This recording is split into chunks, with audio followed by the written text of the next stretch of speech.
좋은 아침입니다. 아침에 한알 뉴스 종합 비타민 아침의 매일경제 김은미입니다. 오늘의 일면 같이 들어가 보실까요? 매일경제입니다. 수출 소비 함께 뛰었다. 1분기 1.3% 깜짝 성장했다라는 기사입니다. 간만에 기분 좋은 소식입니다. 네. 이 지금 수출과 소비가 같이 뛰어서 1분기 보니까 1.3%가 성장했더라라는 겁니다. 그런데 원래 전망치는 얼마였었냐? 이걸 좀 보겠습니다. 원래 예상하기로는 0.5에서 0.6% 정도 오르지 않을까 생각을 했는데 거의 곱절로 지금 깜짝 성장을 했다. 많이 뛰었다라는 거죠. 이게 얼마 만의 성장이냐? 9분기 만에 최고 성장률이다라는 겁니다. 이걸 좀 볼까요? 2023년 1분기 0.3이었는데 쭉쭉쭉 계속 올라가서 그대로 평양 달리다가 갑자기 0.6에서 1.3으로 쭉 뛰었습니다. 네. 그러다 보니까 최상목 경제부총리가 이렇게 얘기를 했죠. 간만에 선명한 청신호가 들어왔다. 네. 말하는 사람도 듣는 사람도 기분 좋은 소식입니다. 그런데 지금의 이 깜짝 성장에 대해서 다음 기사 볼까요? 어떻게 해석을 하느냐? 조선일보입니다. 조선일보의 해석이라고도 볼 수 있겠죠. 돈 풀기 없이 민간 주도로 성장을 했다. 여기에 의미가 있다라고 지금 이 제목을 잡았습니다. 1분기 1.3%, 2년 만에 0%대 탈출을 했다. 수출 호조 이어가고 내수도 반등이다. 지금 돈 푸는 거 없이 민간주도 성장했다라는 이 제목. 그동안 사실 윤석열 정부가 이거 경기 부양하려면 돈 풀어야 되는 거 아닙니까? 라는 얘기도 있었지만 재정 건전성이 중요합니다. 돈 풀 수 없어요. 라는 얘기를 계속 그 기조를 갖고 갔었다는 거죠. 근데 그 기조로 어쨌거나 성장했다는 거 아니겠느냐. 가서 기조대로 해서 성과 거둔 거 아니겠느냐라는 게 제목에 묻어 있는 이 모습입니다. 네, 요 기조대로 해서 더 큰 성과로 쭉 이어질 수 있기를 좀 기대해 봅니다. 다음 기사 볼까요? 서울신문입니다. 의대 교수는 사직 마이웨이, 의계특위는 반쪽 출범. 요 제목이 그대로 사진에 나와 있습니다. 요 사진 뭔가 이 한 뭉탱이가 한 손에 딱 들어와 있죠. 이게 뭐냐? 사직원이라고 적힌 거 보이시나요? 네, 지금 경기도의 한 대학병원 의대 교수들이 제출한 사직서입니다. 사직서가 이렇게나 많다는 거죠. 한 뭉탱이가 지금 됩니다. 의대 교수들은 사직 마이웨이다. 그러면 이쪽을 좀 가보겠습니다. 여기는 뭐냐? 어제 대통령 직속으로 의료개혁 특위가 열렸습니다. 어제 첫 회의가 있는 날이었었죠. 다만 의료계는 참석하지 않았다. 빈자리인 채로 그대로 의계특위가 첫 회의를 열었다. 반쪽 출범을 했다라는 겁니다. 사진 2장이 보여주는 현재 의정 활동 2달째가 넘어가는 현재의 상황이 이렇다라는 겁니다. 이런 상황에서 다음 기사 좀 이어보겠습니다. 한겨레입니다. 출구 못 찾는 의정 갈등 윤이 회담서 돌파구를. 네. 지금 아까 사진 2장에서 여실하게 들어가는 여실하게 보이는 이 모습이 뭐냐? 출구를 못 찾고 있다라는 거죠. 못 찾는 출구 결국 어떻게? 윤석열 대통령 이재명 대표의 회담에서 돌파구 찾아야 되는 거 아니겠냐라는 얘기가 나온다라는 겁니다. 네. 그러면 윤이 회담은 어떻게 진행되고 있느냐? 다음 기사 볼까요? 중앙일보입니다. 협치하자 일주일째 날 못 잡은 영수회담입니다. 협치하자고 얘기는 했는데 그러길 일주일째인데 아직 날짜도 못 잡았다라는 얘기인 거죠. 용산 야당 2차 실무회동서 남탓. 어제 실무회동이 2차가 있었습니다. 하지만 남탓이었다라는 얘기입니다. 여권 이재명 위력 과시에만 몰두하고 있다. 야당 회담에서 사진만 찍으려 하냐. 확실하게 이 시각차가 보이는 그런 대목인 거죠. 이 얘기는 저희가 잠시 뒤에 대담으로도 좀 짚어보겠습니다. 다음 기사 볼까요? 동아일보입니다. 불효자, 자식 버린 부모, 상속 못 받는다. 못 받는 게 당연한 거 아니야? 당연한데 그동안은 받았습니다. 네, 혹시 기억하시나요? 부활화법 만들어야 된다라는 얘기가 한참 있었죠. 그 얘기가 바로 이겁니다. 불효자, 자식 버린 부모도 결국 상속을 받더라. 문제 있는 거 아니냐라는 얘기가 그때도 계속해서 나왔었던 거죠. 근데 요 관련해서 헌재에서 어제 뭐라고 했느냐. 헌재 여기 두 번째 줄 폐륜 가족 상속 강제는 헌법 불합치다. 그리고 형제자매 유류분도 위헌 결정을 좀 내렸다라는 겁니다. 그동안 사실상 받으면 안 될 것 같은데 받을 수 있었던 이유가 바로 유류분 요것 때문입니다. 유류분이 뭐냐 여기 좀 볼까요? 고인의 뜻과 상관없이 유족들이 받을 수 있는 최소한의 유산 비율을 유류분이라고 얘기를 합니다. 예를 들어서 여기 나와 있죠. 고인이 재산을 다 아들한테 물려준다고 유언을 남겼어도 아내랑 딸은 법정 상속분의 반, 2분의 1 정도는 받을 수가 있다. 고인한테 배우자 자녀가 없으면 고인의 부모 또는 형제 자매가 법정 상속분의 최소한 3분의 1은 받을 수가 있었다라는 겁니다. 근데 여기에 대해서 형제 자매 유류분은 이건 위헌입니다. 폐륜가족 상속 강제하는 건 헌법 불합치. 네. 위헌이긴 하지만 당장 없애면 문제가 생길 수 있으니까 일단은 존치를 하겠다 하지만 국회에서 법을 바꾸십시오. 그게 헌법 불합치죠. 그래서 국회에서 내년 말까지 관련해서 민법 조항 개정해야 된다라는 얘기를 어제 헌재가 이런 결론을 내린 겁니다. 네. 사실 이걸 보면은 그동안 뭐 법이 도덕을 따라가는 형국이다라고 얘기를 하죠. 그동안 불효자, 자식 버린 부모도 다 상속을 받았었는데 요번에 이게 지금 법적으로도 뭔가 인과응보가 그대로 녹아드는 사례가 된 게 아닌가라는 생각이 좀 드네요. 다음 사진 기사 보겠습니다. 네. 말 그대로 정말 파란 바다입니다. 보기만 해도 시원해지죠. 지금 파라솔도 등장했어요. 그만큼 요즘 날씨가 참 좋습니다. 약간은 덥다 싶기도 하고요. 반팔을 입어도 한낮에는 전혀 무리가 없을 정도의 그런 날씨인데 요즘 야외 활동하기 너무 좋다라는 얘기가 그래서 나옵니다. 그런데 당장 5월부터는 무더위가 찾아온다라고 합니다. 당장 오늘이 4월 26일, 4월 거의 다 끝나갑니다. 그런데 당장 다음 주부터죠. 다음 주가 5월인데 다음 주부터는 무더위가 찾아올 수도 있다. 이번 주말부터 당장 한낮에 30도까지 날씨가 이 온도가 최고 온도가 올라간다고 하니까요. 굉장히 이젠 더울 일밖에 안 남았다라는 말씀을 드립니다. 이게 지금 지구 온난화 때문에 이런 거라고 얘기를 하는데 사실 알죠. 원인은 아는데 이게 해결을 못하는 상황이 계속 좀 반복이 되고 있습니다. 네. 살짝 좀 답답한 감도 없잖아 있다라는 말씀을 드려요. 다음 오늘 눈길 가는 기사 같이 하나 볼까요? 나 혼자 산다. 우울감 높아. 네, 요즘 나 혼자 사는 분들 많죠. 1인 가구가 상당히 많습니다. 뭐 젊어서 나와서 사는 것도 있고요. 나이 드신 어르신들 혼자 1인 가구로 사시는 분도 굉장히 많은데 이런 나 혼자 사는 가구들을 보니까 우울감이 높더라라는 겁니다. 여기 첫 번째 줄을 좀 볼까요?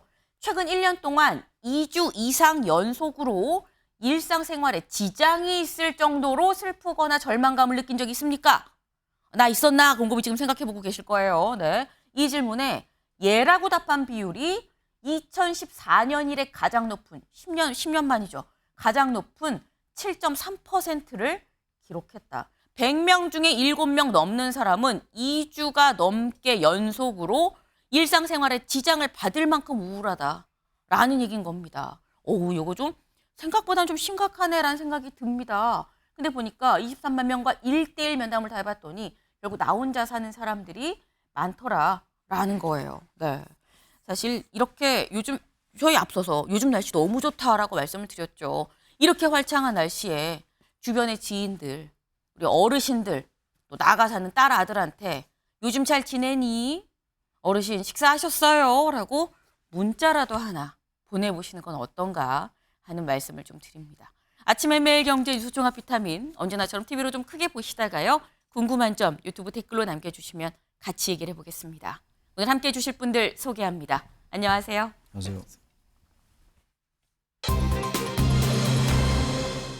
네, 빈손입니다. 빈손 기사 같이 보시죠.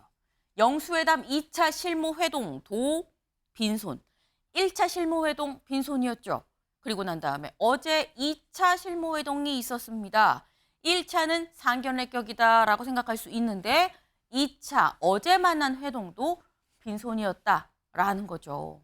어제 논의가 어땠는지 직접 들어보고 오시죠. 오늘 오후 천준호 민주당 대표 비서실장과 대통령 민주당 대표 회담을 준비하는 2차 회동을 가졌습니다. 저는 의제 제한을 두지 않고 다양하게 이야기를 나눌 수 있도록 사전 의제 조율이나 합의가 필요 없는 자유로운 형식의 회담을 가능한 빠른 시일 내에 개최하자고 제안했습니다. 이 제안에 대해 천준호 비서실장은 지도부와의 상의를 거쳐야 할 사안으로 추후 답변을 주기로 하고 회담은 종료되었습니다. 그러면 저희가 제시한 의제에 대해서 대통령실의 검토 결과를 좀 제안을 해주고 거기에 대해서 회담이 진행됐다면 훨씬 성과적인 회담이 진행될 수 있을 텐데 그런 부분들이 이루어지지 못한 아쉬움이 있습니다. 모든 의제가 다 수용돼야 회담을 할 수 있다 이런 입장은 아닌 거죠? 그렇습니다. 네네. 민생을 살려야 한다는 것 그리고 국정 기조를 전환해야 한다는 것 이 방향 속에서 여러 의제들을 저희가 이야기를 해왔고 두 분이 만나서 대화를 하는데 좀 구체적인 성과를 내려면 그 사이를 이어주는 징검다리 같은 검토 의견들이 있으면 네. 지금 대통령실과 민주당의 얘기를 좀 같이 들어봤습니다. 그런데 일단 들어보니까 윤영걸 대표님 시각차가 좀 확실해 보입니다. 일단 민주당 쪽에서는 약간 좀 갈무리를 좀 져놓고 두 사람 만나서 도장 찍고 하하하 하는 상황이 돼야 되는 거 아니냐라는 거고 대통령실에서는 아니 뭐 그냥 가감 없이 일단 만나서 다 놓고 그냥 얘기하자 이런 거 같아요. 네, 이번 그 영수회담 추진한 거는 네. 선거 끝나고 윤 대통령이 이재명 대표한테 직접 전화를 해서 만나자 해서 시작한 거잖아요. 네. 그래서 지금 대통령실에서는 소통에 방점을 준 거죠. 일단 만나는 게 중요하다. 만나서 무슨 얘기든지 듣겠다. 그리고 민주당 쪽에서는 만나는 것도 좋지만 뭐 성과를 좀 얻어야겠다. 성과에 좀 초점을 좀 둔 거죠. 네. 뭐 양쪽 다 뭐 어느 정도 뭐 주장이 일리는 있습니다만은 저는 민주당이 대통령실 의견을 좀 따라줬으면 해요. 예, 일단 만나자는 게 중요하잖아요. 네. 지금 국민들은 불안하거든요. 지금 22대 국회가 이제 곧 시작을 하고 여소야대가 심각하고 또 대통령 임기는 또 3년이나 남아서 굉장히 삐걱거리지 않겠느냐. 이거 레임덕에 빠지면은 아무것도 안 될 거 아니냐. 총선은 또 굉장히 극과 극의 진영 정치로 대결을 했거든요. 네. 그래서 좀 대화의 물꼬를 지금 여는 악수를 하는 게 중요하지 않느냐. 저는 이래서 이건 영수회담이 아니라 영수회담이지 이건 강화회담이 아니에요. 전쟁 끝나고 뭐 배상금 내고 이런 강화회담이 아니고 네. 영수회담입니다. 그래서 저는 첫 번째로는 일단 만나라 조건 달지 말고 두 번째는 킬러 문항부터 풀지 말고 쉬운 문제부터 좀 풀어라. 뭐 수능 시간 정해졌는데 너무 어려운 문제 풀다가 쉬운 문제 하나도 못 풀잖아요. 그래서 쉬운 문제 저는 가장 중요한 게 뭐냐면 의료 개혁 문제, 네. 전공의 파업 문제 이거 하나만 해도 성공하지 않느냐. 사실 그것도 쉬운 문제는 아니에요. 그것도 쉬운 문제는 아닌데 네. 그래도 국민들 모두가 관심 있으면서 민주당도 기본적으로는 찬성하는 문제거든요. 네. 민생 뭐 25만 원 이거는 완전히 경제 철학이 다른 문제라 저는 되지를 않는다고 봐요. 그래서 의료 개혁 문제는 네. 타협에 이를 수 있기 때문에 일단 만나라. 그리고 쉬운 문제부터 해라. 예를 들면은 2005년 9월에 노무현 대통령하고 그때 박근혜 전 대통령이 네. 한나라당 그 대표할 때 만났었거든요. 그때 실패했어요. 왜? 그때 노무현 대통령이 느닷없이 대연정 제의를 했어요. 중대선거구제 개혁을 받아주면은 네. 총리부터 내각 임명은 야당이 다 해라. 그게 갑자기 한다고 받아주겠어요? 밑에 바닥에 신뢰가 있어야죠. 아무것도 안 된 겁니다. 근데 DJ 때 김대중 대통령 때는 이회창 총재랑 만나서 됐어요. 네. 뭘 했냐면은 의학 분업 갖고 그때도 파업하고 의료 파업하고 난리가 났을 때거든요. 네. 이 원포인트 갖고 해결을 했어. 둘 다 성공을 거뒀어요. 그래서 과거 역사를 봐서라도 저는 쉬운 것부터 먼저 좀 일단 만나라 이런 네. 말씀을 좀 드리고 싶습니다. 지금 용사는 소통의 방점이 있는 거고 민주당은 성과의 방점이 있다. 그러면 소통이 우선이냐 성과가 우선이냐 그 말씀을 지금 하셨어요. 내가 볼 땐 소통이다라고 말씀을 하셨는데 조현삼 변호사님. 성과가 우선인 겁니까? 소통이 우선인 겁니까? 저는 대통령실이 크게 착각하고 있는 것 같습니다. 무엇을요? 이번 총선 참패 어떻게 지켜봤는지 참 의문이죠. 이번 총선 참패의 원인은 대통령실이 그동안 독선과 오만, 불통의 이미지가 더 씌워졌기 때문이었습니다. 그렇다고 한다면 이번 영수회담을 잘 풀어가서 그것이 오롯이 어떻게 보면 윤석열 대통령의 성과로 포장이 될 수도 있고 독선이 아니라 이제는 소통, 협치하는 이미지로 또 변화될 수 있는 어떻게 보면 소중한 기회임에도 불구하고 네. 어떻게 의제 설정 하나 가지고 이렇게 투닥투닥 거리는 좀 이해할 수가 없는 부분이고요. 당연히 만나기만 해서는 안 됩니다. 사진만 찍는다고 어떤 결과가 나오는 것은 아니죠. 민주당 입장에서는 그냥 들러리만 선다고 해서 국민의 기대를 충족시킬 수 있는 거 아닙니다. 당연히 성과가 나와야겠죠. 그렇다고 한다면 적어도 두 번째 실무회담에서는 그 민주당이 주장했던 의제에 대해서 일정 부분 답을 가져왔어야 했는데 홍철호 수석의 경우에는 전혀 답을 가져오지 않았죠. 과연 대통령실이 이번 영수회담에 대해서 진정성을 가지고 있는지에 대한 의문을 가질 수밖에 없을 것 같고요. 이 결과는 뭐 어떻게 보면 윤석열 대통령 입장에서는 오히려 더 큰 악재로 작용할 수 있기 때문에 조속히 영수회담 의제에 대해서 받아들이고 실천하는 것이 옳지 않나 싶습니다. 만나는 거 중요하다 하지만 만나기만 하는 게 무슨 소용이냐. 만나서 뭔가 성과가 있어야 되는 게 그게 사실 총선에서 드러난 민심 아니겠느냐. 요거 빨리 해결 못하면 오히려 윤 대통령한테 악재일 수 있다라고 말씀을 하셨어요. 근데 지금 하신 말씀이 그럼 민주당이 뭐 들러리라는 뭐 말씀도 지금 얘기 중에 나왔는데 어제 저희가 지금 직접 목소리로 들려드린 거는 다 지금 취재진이 앞에 쫙 깔려 있는 그런 상태에서 직접 이게 카메라가 녹화를 하고 있는 거구나라는 걸 알고 한 얘기인 겁니다. 다소 완곡하게 완화된 얘기였었죠. 근데 그러면 이 영상 취재 카메라가 빠진 상태에서 이 관계자들, 다른 사람들은 뒤에선 뭐라고 얘기를 하느냐. 민주당은 이렇게 얘기를 하고 있습니다. 어떻게 그날 만나서 다 얘기를 하나. 아무것도 결정 안 하겠다는 것처럼 보인다. 그건 다 떠넘기는 거다. 역대 영수회담 다 이런 식으로 그냥 끝났는데 그럼 그림은 좋게 끝날 거다.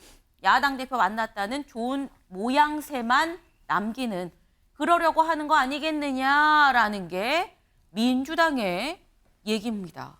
근데 그러면 대통령실은 또 어떻게 생각을 하느냐 볼까요? 대통령실은 이렇게 얘기를 했습니다. 민주당이 제시한 일부 의제에 대해서 검토를 했지만 이게 어쩌면 국회법 등 위반 문제가 생길 수도 있다. 대통령이 결정할 수 없는 부분도 있는데 대통령실이 해야 될 일, 민주당이 할 일, 국민의힘이 할 일이 다 나뉘지 않느냐. 이거를 지금 미리 어떻게 정하고 만나느냐. 이렇게 지금 얘기를 했어요. 지금 요 상황, 좀 더 직설적으로 나온 얘기인 거죠. 요 얘기를 좀 하나로 좀 요약을 해보면 중앙일보 기사의 제목이 좀 될 것 같습니다. 중앙일보 같이 볼까요? 결과 만들어 놓고 회담하냐. 왜 우리가 용산 들러리를 서냐. 지금 상황이 이런 것 같다라는 겁니다. 최창열 교수님. 이거 어떻게 풀어야 됩니까? 근데 결과를 만들어 놓고 하는 건 아니죠. 이 회담을 하면서 만나서 얘기하는 과정에 합의가 도출돼야 되는 거잖아요. 근데 네. 저는 대통령실이 조금 뭔가 전 아까 조윤삼 여사 말씀 동의를 좀 하는 게 지금 아까 보니까 홍철호 수석이 의제와 결론을 정해놓고 하지 말자. 그럼 왜 만납니까 도대체? 그럼 둘이 만나가지고 무슨 일반적으로 저녁에 막걸리 먹으면서 뭐 이 주변 얘기하는 건 아닐 거 아니에요. 근데 왜 최소한도의 테두리는 정해서 만나야죠. 최상병 특검법을 한다라든지 1인당 25만 원은 지금 아까 우리 윤 대표님 말씀처럼 철학이 다르기 때문에 네. 우리 그럼 논의해보자. 선거 지원이나 보편 복지 중에서 뭐가 어떤 저점이 있을까라든지 금액이라든지 이런 걸 얘기하고 근데 아예 의제나 결론 내리지 말자라고 하면 그건 만날 수가 없죠. 게다가 지금 엄청나게 힘들게 회동이 성사되는 분위기 아닙니까 지금. 네. 근데 지금 저렇게 여야가 다 뭐 각자의 주장을 하는 겁니다만 이럴 때는 대통령실이 폭넓게 좀 받아들인 면이 있어야 돼요. 최상병 특검 같은 경우도 우리 긍정적으로 협의할 용의가 있다. 그러나 그건 어쨌든 회동 시에 결정될 걸로 하고 아주 우리는 긍정 검토하겠다라든지 뭐가 있어야 될 거 아니에요. 그리고 최소한도 날짜는 정해놔야죠. 월드컵이나 올림픽 할 때 날짜 몇 년도에 한다고 정해놓고 그다음에 준비하는 거 아니겠어요? 네. 경기장 다 만들고 인프라 다 된 다음에 우리 올림픽 언제 합니다. 그러진 않잖아요. 최소한도 다음 주 언제 만납시다 하고 그 전에 이 의제를 조율하고 이렇게 해야 되는 거 아니겠어요. 날짜도 아직 못 정하고 저건요. 정치적 제로입니다. 제가 볼 때. 일단 우리 민주당이 어쨌든 압승을 했어요. 민주당이 압승했다라기보다도 네. 여당이 완패를 한 거거든요. 여당에 대한 어마어마한 심판이에요, 이거는. 야당이 잘한 게 뭐 있습니까? 근데 야당이 어쨌든 결과적으로 압도적으로 이겼잖아요. 192대 108, 175대 108로 이겼잖아요. 그럼 이거 여당이요 거의 모든 것을 백지를 들어야 돼. 백지를 투항해야 되는 겁니다. 최상병 특검 같은 경우는 오케이 우리 하겠어라고 해야죠. 그래야지 뭔가 바뀌는 거 아닙니까? 하나도 바뀌는 게 없어요 지금. 지금 여당 내부도 그렇고 이렇게 엄청난 일이 끝났는데 지금 보세요. 4월 11일 선거 끝내 오늘 26일이에요. 네. 16일 지났는데 아직 날짜는 못 정했잖아요. 2000년도 아까 말씀하시니까 저도 그 예를 들면 2000년도에는 총선이 4월 13일이었습니다. 4.13 총선이었어요. 그럼 만나게 4월 24일에 만났다고. 네. 열하루 만에 김대중과 이회창이 만났어요.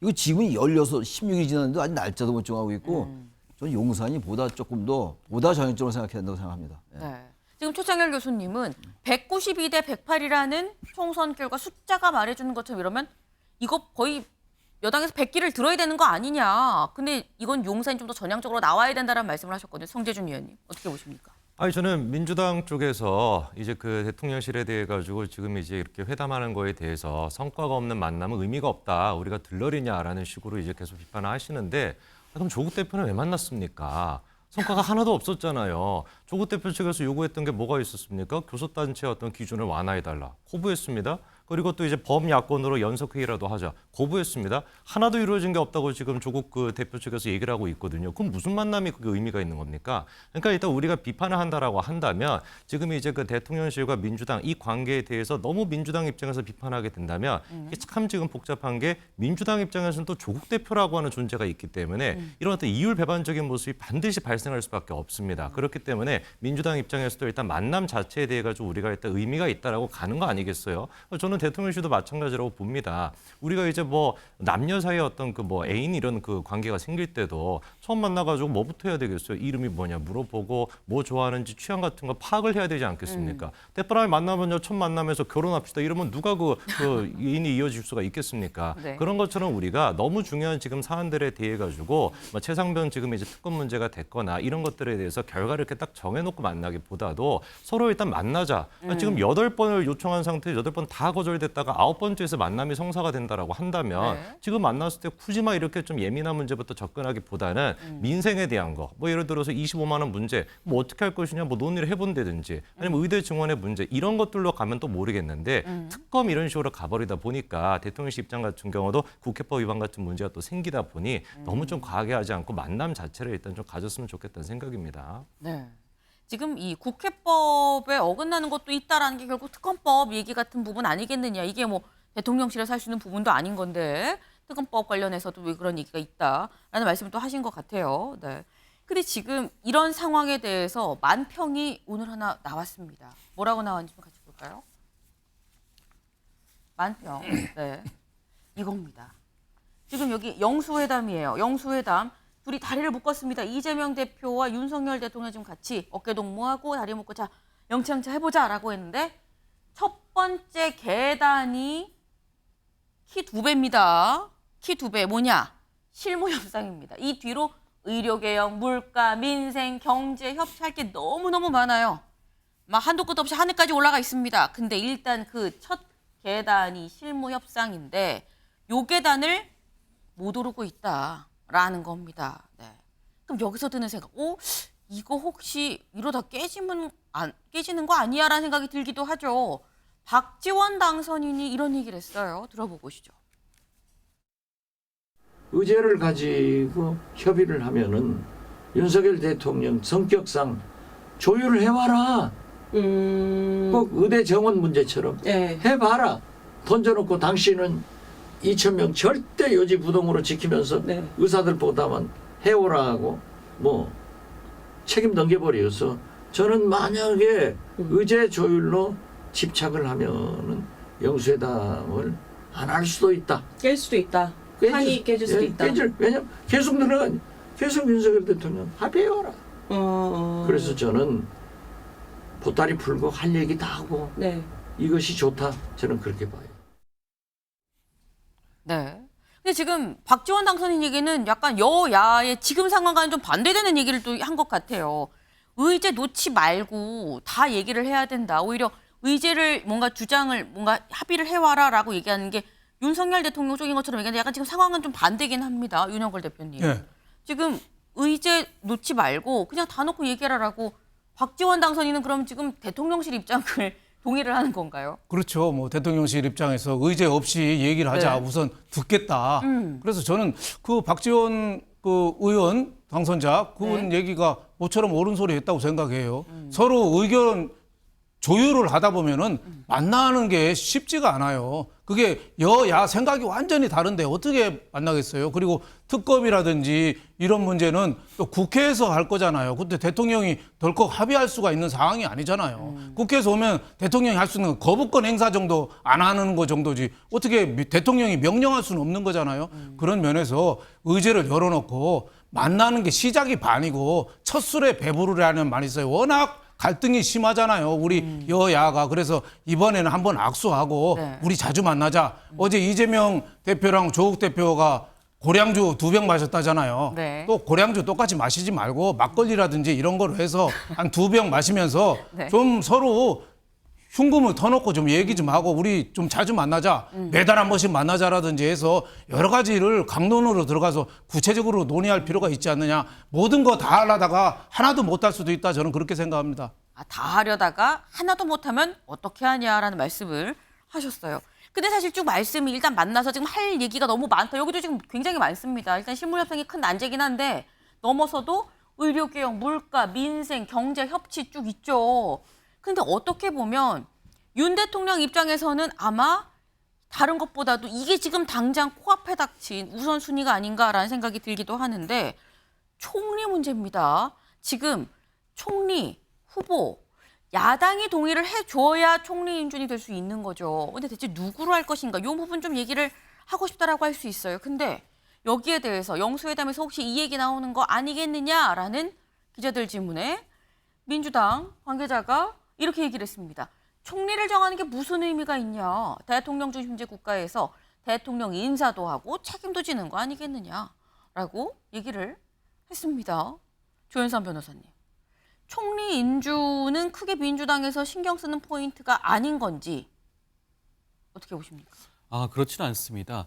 총선 민심을 대통령이 어떻게 받아들이는가 그 바로미터 중에 하나는 이번 총리를 어떤 분으로 인선하느냐의 문제겠죠. 네. 지금까지 뭐 비서실장을 정진석 전 의원을 임명한 것으로 봤을 때는 과연 국민의 민심을 받아들이는가라는 의문을 가지게 하고 있죠. 그렇다고 한다면 이번 그 의제 중에 뭐 총리 인선안이 들어가게 된다면 네. 그 총리에 대해서도 야당 대표와 허심탄회하게 논의를 하고 소통과 협치를 할 수 있는 그러한 분을 추천을 하고 인준 과정을 거쳐야 하는 게 아닌가 싶고 민주당 입장에서도 총리가 어떤 분이 되느냐에 따라서 추후에 정부와 어떤 관계를 설정할 수 있느냐, 그다음에 어떠한 정책을 추진함에 있어 가지고 야당과 협조할 수 있느냐 그러한 부분들이 결정되지 않겠습니까? 네. 그렇기 때문에 총리 인준에 있어서 더불어민주당이 그 부분을 소홀하게 대하는 것은 아니다라는 생각이 듭니다. 네. 사실 지금 당장 총리 인준, 총리를 교체하기로 했는데 지금 후보를 내지 못하고 있습니다. 야당과 이 부분에 좀 얘기를 해보려는 게 아닌가라는 생각이 드는데 문제는 날짜가 잡히지 않고 있다라는 거죠. 네. 영수회담 다음 주엔 열릴 수 있는 건가 하는 생각이 좀 드네요.